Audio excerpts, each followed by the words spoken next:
السلام علیکم ورحمۃ اللہ وبرکاتہ۔ الحمدللہ والصلاۃ والسلام علی رسول اللہ وبعد۔ سب مل کر اس دعا کو پڑھیے، رب اشرح لی صدری ویسر لی امری واحلل عقدۃ من لسانی یفقہوا قولی۔ آؤ قرآن سمجھیں آسان طریقے سے۔ کورس نمبر 2 ہے جس کا صفحہ نمبر 3 ہے، یعنی کہ آپ کے پہلے پارے کا قرآن مجید کا صفحہ نمبر 3 ہے اور اس کا اشارہ ڈی ہے۔ تو ماشاءاللہ پہلے 5 کے 5 صفحات کا موضوع ہدایہ ہے، جس میں متقین، کافرین، منافقین کا تذکرہ ہے، دعوت القرآن ہے، اور سب سے پہلے انسان آدم علیہ السلام جو سب سے پہلے ہدایت یافتہ انسان تھے ان کا تذکرہ ہے۔ تو پہلے 2 پیجز کے اشارات کو جلدی سے دہرا لیجئے، اعادہ ہے، ریویژن ہے۔ اللہ کی تعریف، ہدایت کی دعا، متقیوں کے لیے ہدایت، متقیوں کی صفات، کافروں کو ہدایت نہیں ہے، منافقین کو ہدایت نہیں ہے، فسادی اور بیوقوف اور دورخے لوگ۔ پھر ہمارا تیسرا صفحہ شروع ہوتا ہے اور تیسرے صفحے کے موضوعات کے اندر ہیں آگ کی مثال، بارش کی مثال، قرآن کی دعوت، قرآن کا چیلنج۔ آگ کی مثال، بارش کی مثال، قرآن کی دعوت اور قرآن کا چیلنج۔ تو آج ہم پڑھنے جا رہے ہیں قرآن کا چیلنج۔ لاسٹ لیسن میں آپ کو یاد ہوگا نا، آپ نے پڑھا تھا قرآن کی دعوت، اور وہ کیا تھی؟ یا ایھا الناس اعبدوا ربکم، اے لوگوں اپنے رب کی عبادت کرو۔ جو میری اور آپ کی تخلیق کا، قرآن مجید کے نزول کا، انبیاء کی بعثت کا مقصد ہے ایک اللہ کی عبادت کا قیام۔ اب چیلنج ایسے ہے کہ اگر تم اس قرآن کی دعوت کو نہیں مانتے تو پھر قرآن کے چیلنج کو ہی قبول کر لو، اور وہ چیلنج یہ ہے کہ قرآن جیسی کوئی ایک صورت تو لے کر آؤ۔ اگر تم سچے ہو، بڑے عرب دان بنتے ہو، تو کوئی ایک صورت قرآن جیسی لے کر آ جاؤ۔ اللہ اکبر۔ تو یہ قرآن کا چیلنج ہے۔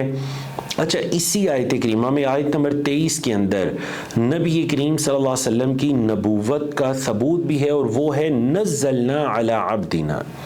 عبدنا، ہمارا بندہ، اللہ کا نبی کریم صلی اللہ علیہ وسلم سے محبت کا اظہار دیکھیے۔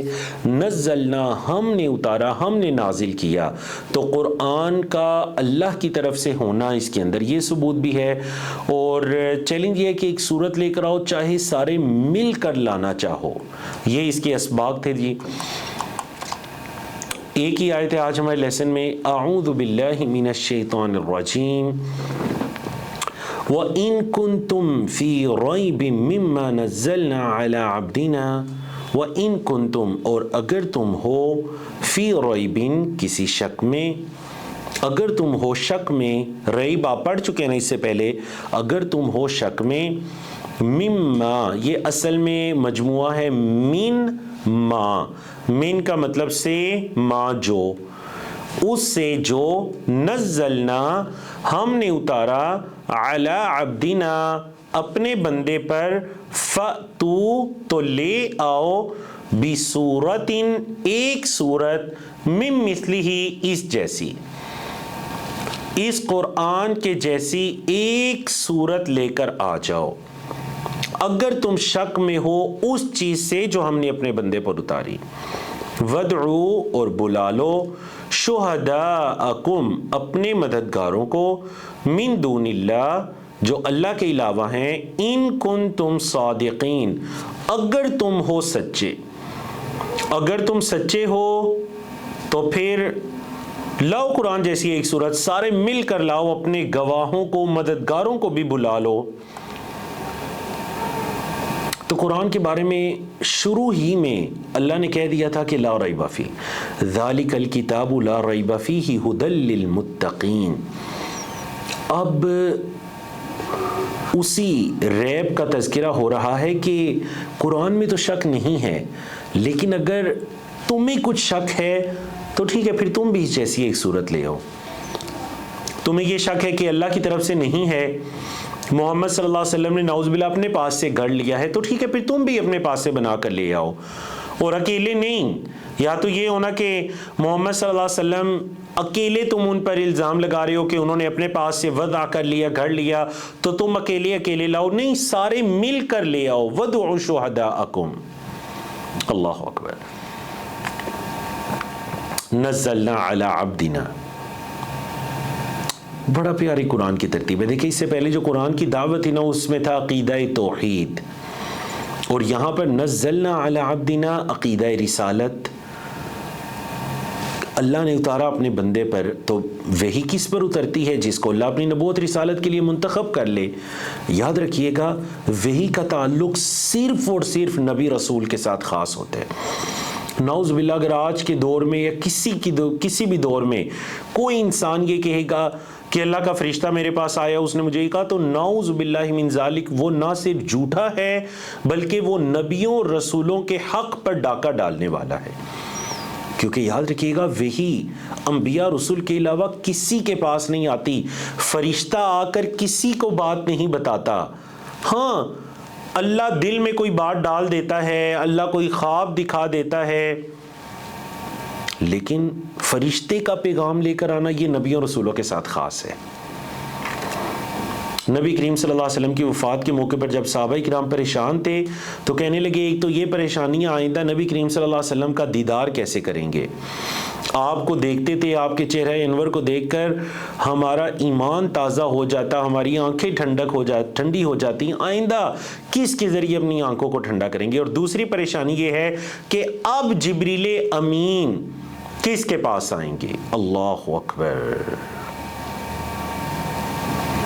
اور عبدنا، ہمارے بندے محمد صلی اللہ علیہ وسلم کو قرآن مجید میں کئی ایک مقامات پر عبد کہا گیا، اور یہاں اللہ نے اپنی طرف نسبت کی، یہ اللہ کی اپنے نبی کریم صلی اللہ علیہ وسلم سے محبت ہے۔ اب دیکھیں یہاں پر یہ معرفہ نہیں ہے، نکرہ ہے، سورتن، کوئی صورت، اینی سورہ، کوئی خاص صورت نہیں۔ مطلب یہ نہیں کہا گیا سورۃ البقرہ جیسی طویل صورت لے کر آؤ، کوئی صورت لے آؤ، چاہے سورۃ الاخلاص جیسی، سورۃ الکوثر جیسی لے آؤ، لیکن نہیں لا سکتے۔ اللہ اکبر۔ اپنے تمام مددگاروں کو بھی بلا لو۔ تو یاد رکھیے گا قرآن ایک زندہ معجزہ ہے۔ کئی سائنسی حقائق پیش کیے گئے قرآن میں جو حال ہی میں دریافت بھی ہوئے، قرآن کی پیشن گوئیاں بالکل سچی ہوئیں، ہر قسم کی عربی غلطی سے پاک ہے۔ یاد رکھیے گا کوئی ہمیں ایسا ثبوت نہیں ملتا کہ کسی عرب دان نے، ہاں جو بعد کے کئی جوہلا ہیں ان میں سے کسی نے عربی سیکھی اور انہوں نے کہا ہاں جی یہ والا جو ہم نے قاعدہ سیکھا تھا قرآن میں امپلیمنٹ نہیں ہو رہا، عربی کا یہ والا قاعدہ قرآن میں اس کے مخالف ہو رہا ہے۔ یہ وہ ہیں جن کو خود سے بھی عربی کا صحیح علم نہیں، جو عرب دان تھے، اور خاص کر نبی کریم صلی اللہ علیہ وسلم کے زمانے میں بڑے بڑے شعراء اور بڑے بڑے خطباء اور بڑے بڑے عرب دان، کسی ایک سے ثابت نہیں ہے کہ اس نے قرآن میں کچھ اعتراض کیا ہو، کیونکہ انہیں پتا تھا اعتراض کر ہی نہیں سکتے، بلکہ وہ تو قرآن سے لغت سیکھا کرتے تھے، قرآن مجید سے عربی لینگویج سیکھا کرتے تھے۔ دیکھیں نا ہم کسی موضوع پر بغیر رکے کبھی ایک منٹ بھی گفتگو نہیں کر سکتے، اچانک سے اگر کوئی موضوع دیا جائے، اور قرآن یعنی یہ کیسے ممکن ہے نبی کریم صلی اللہ علیہ وسلم اپنے پاس سے گھڑ لے؟ کبھی کچھ واقعہ پیش آتا اور اسی موقع پر وحی کا نزول شروع ہو جاتا، نبی کریم صلی اللہ علیہ وسلم کی جب وہ وحی والی حالت تھمتی تو آپ صلی اللہ علیہ وسلم آیات کی تلاوت فرما رہے ہوتے، بغیر اٹکے، بغیر رکے، بغیر سوچے سمجھے، وہ جو آیات جبریل امین سے سنی ہوتی تھی ان کی تلاوت فرما رہے ہوتے۔ قرآن مجید کی تلاوت آپ کو بہت گہرائی میں لے جاتی ہے، انسان کا وجود، کائنات کی حقیقت، دل و دماغ، احساسات، جذبات، ہر چیز کو یہ اپروچ کرتی ہے۔ پھر 23 سال کی مدت میں نازل ہوا، تھوڑا تھوڑا کر کے، اس میں کوئی ٹکراؤ نہیں ہے، تضاد نہیں ہے۔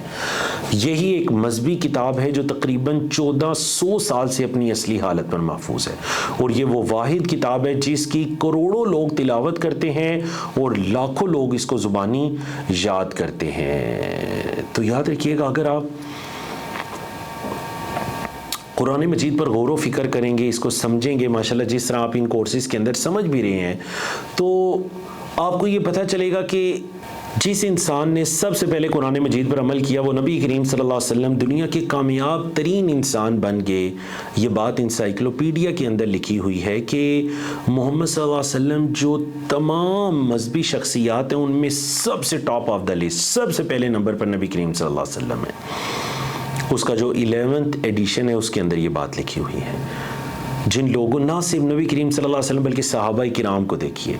حضرت عمر بن خطاب رضی اللہ تعالیٰ عنہ فرمایا کرتے تھے ہم تو وہ قوم تھے جو بکریاں چرایا کرتے تھے. اللہ نے اسلام کے ذریعے ہمیں اتنی عزت عطا کی کہ آج ہم دوسری امتوں کی رہنمائی کرنے والے بن گئے. اور اگر ہم نے اس عزت کو اسلام کے علاوہ کسی اور چیز میں تلاش کیا تو پھر اللہ ہمیں ایسے ہی رسوا بھی کرے گا جیسے اللہ نے ہمیں عزت دی. اور آج بھی کامیابی کی سب سے بہترین کتاب قرآن ہے، دنیا کی بھی اور آخرت کی بھی. قرآن نہ صرف آپ کو اچھے کام کے لیے ابھارتا ہے بلکہ وہ آپ میں ہمت و حوصلہ پیدا کرتا ہے، آپ میں امیدوں کو جگاتا ہے، آپ کو اچھے اخلاق، صحیح سمجھ اور روحانیت کی بلندیوں تک لے جاتا ہے. قرآن آپ کو ایک مفکر بناتا ہے. یقین کیجئے جتنی آپ کو موٹیویشنل آپ کو جو تھاٹ ہیں اور جتنی آپ کو قرآن مجید ایک گہری سوچنا سکھاتا ہے، شاید دنیا کی کوئی دوسری کتاب یا کوئی موٹیویشنل سپیکر آپ کو اتنا موٹیویٹ نہ کر سکے جتنا آپ کو قرآن مجید رغبت دلاتا ہے. جب آپ اس کو سمجھ کر پڑھتے ہیں اللہ کے قریب کرتا ہے، آپ کے دل پر اترتا ہے، اثر کرتا ہے. آپ صرف کبھی یعنی بندے کو نہیں بھی سمجھ آ رہا ہوتا لیکن آپ ان الفاظ کا بعض اوقات اس کی تاثیر کو محفوظ کیا کریں. جب آپ کسی اچھے قاری کو سنتے ہیں پھر سوچیں کہ ابھی مجھے سمجھ نہیں آ رہا اور قرآن اتنا اثر کر رہا ہے، اگر مجھے سمجھ میں آ جائے کہ کیا بات ہو رہی ہے تو پھر قرآن کا اثر کتنا ہو جائے. اللہ اکبر. ہمارے ایک بھائی جو ان کورسز میں ہمارے ساتھ ہیں، اب ماشاءاللہ بڑے ٹرین ہو چکے ہیں ان کورسز کے اندر، قرآن مجید کو سمجھنے والے ہو چکے ہیں وداؤٹ اینی ٹرانسلیشن. وہ یہ کہتے ہیں کہ میں کبھی نماز میں ہوتا، حرم میں جاتا، مسجد حرام، مسجد نبوی وغیرہ میں جاتا، میں یہ دیکھتا میرے دائیں بائیں والے لوگ بعض آیات پر رو رہے ہیں اور میں چپ کر کے کھڑا ہوتا تھا. تو مجھے اس چیز پہ حسرت بھی ہوئی، دکھ بھی ہوا کہ کاش مجھے بھی یہ پتہ چلتا کہ یہ کیوں رو رہے ہیں، کیا بات ہو رہی ہے.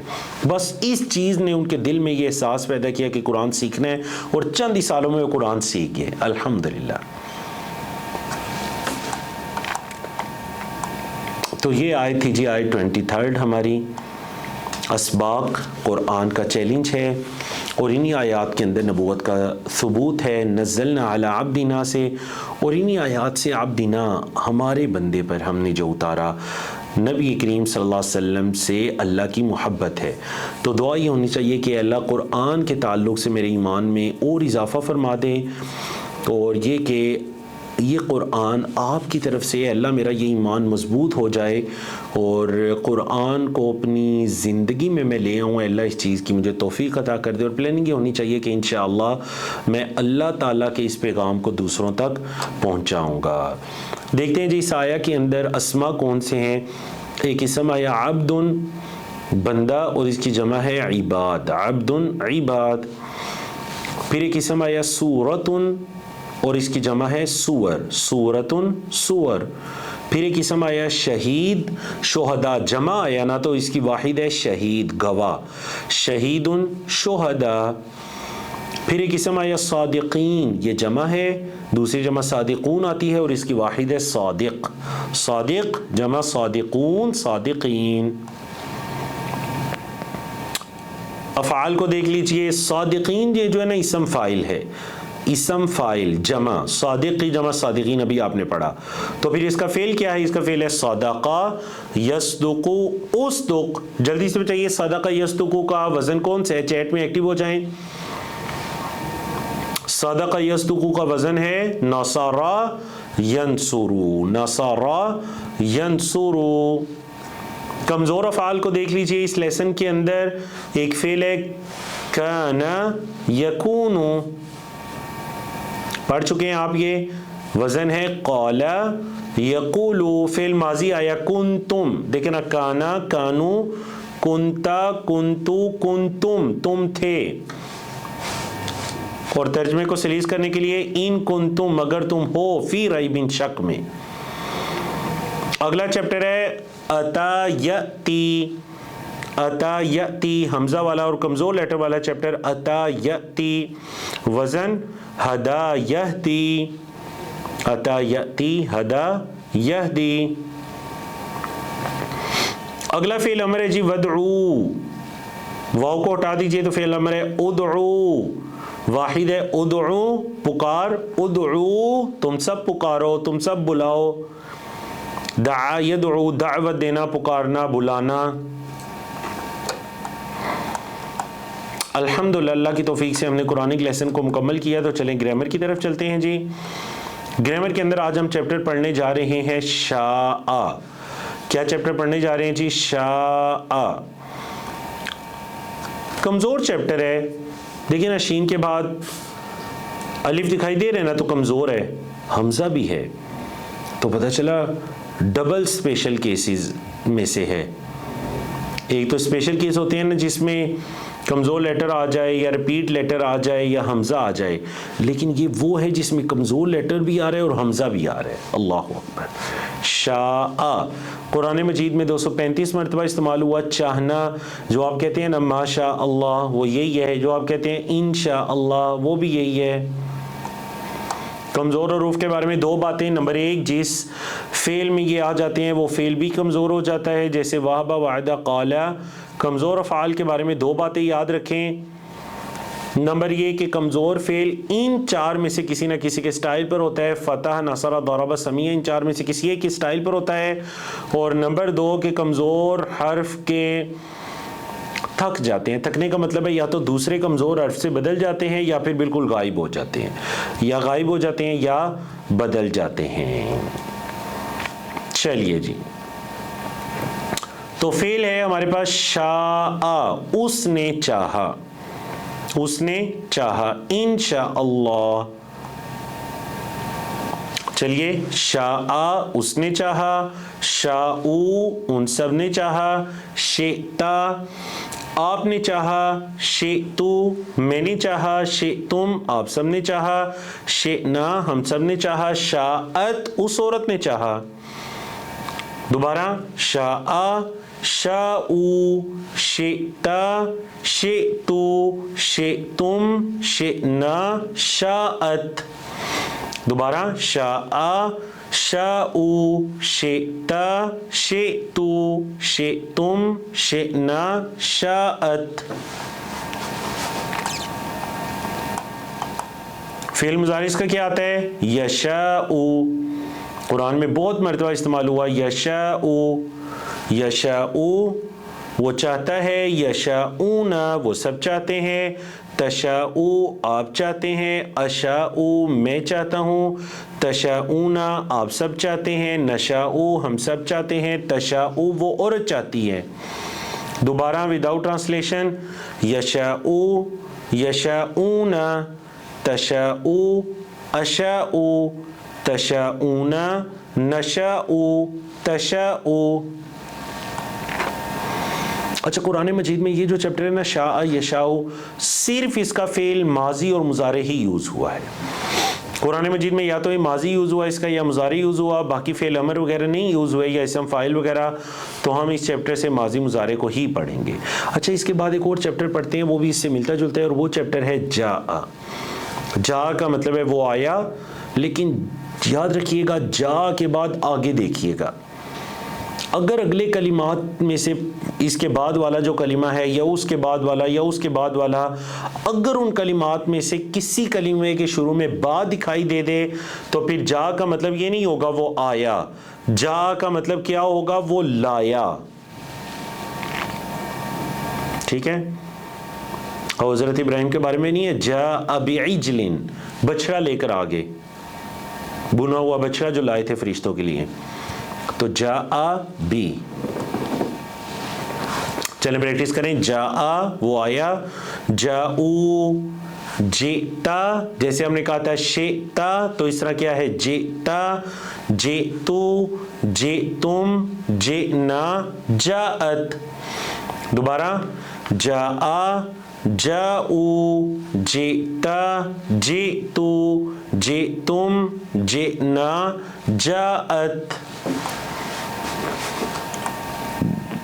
قرآن مجید میں جا چیپٹر صرف فعل ماضی یوز ہوا ہے، تو ہم اس کا فعل ماضی پڑھیں گے، لیکن اس کا فعل مضارع آپ کو پتہ ہونا چاہیے، وہ ہے یجیء. جاء یجیء، یجیء یجیئون. اب جب آپ پریکٹس کریں گے تو بالکل شاء سے ملتا جلتا ایک چیپٹر ہے خاف. شاء یشاء، خافا یخافو. خافا کا مطلب وہ ڈرا، خوف سے ہے نا، وہ ڈرا خافا. ٹھیک ہے، تو آپ جب ہوم ورک لکھیں گے اور پریکٹس کریں گے تو شاء کے ساتھ ایک چیپٹر کی پریکٹس کرنی ہے اور وہ کیا ہے؟ خافا. بارک اللہ فیکم. الحمدللہ، اللہ کی توفیق سے ہم نے اپنے لیسن کو مکمل کیا. انشاءاللہ نیکسٹ لیسن میں آپ سے دوبارہ ملاقات ہوگی. السلام علیکم ورحمۃ اللہ وبرکاتہ.